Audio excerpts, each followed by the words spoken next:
இந்த உடலானது மண்ணுக்கு, இந்த உயிரானது விண்ணுக்கு என்பார்கள். ஏனென்றால் இந்த உடலை மண்ணுக்குத்தான் போகிறது.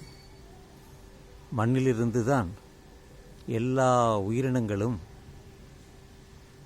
தாவரங்கள் முதல் உயிரினங்கள் வரை தோன்றியது. அது காடு தான். அதனால்தான் இந்த உடல் மண்ணுக்கு, இந்த உயிரானது விண்ணுக்கு. விண்ணுக்கு என்பது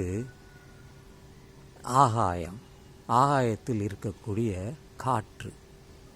நம் உடலில் இயக்கக்கூடிய அந்த உயிர் என்ற காற்று, பிராணவாயு, அது போய்விட்டால் இந்த விண்ணில் இருக்கக்கூடிய காற்றோடு கலந்து போய்விடும்.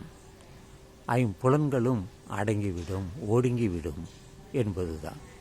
எனவே இந்த உடலானது மண்ணுக்கு, உயிரானது விண்ணுக்கு என்பதை யார் உணர்கிறார்களோ அவர்கள்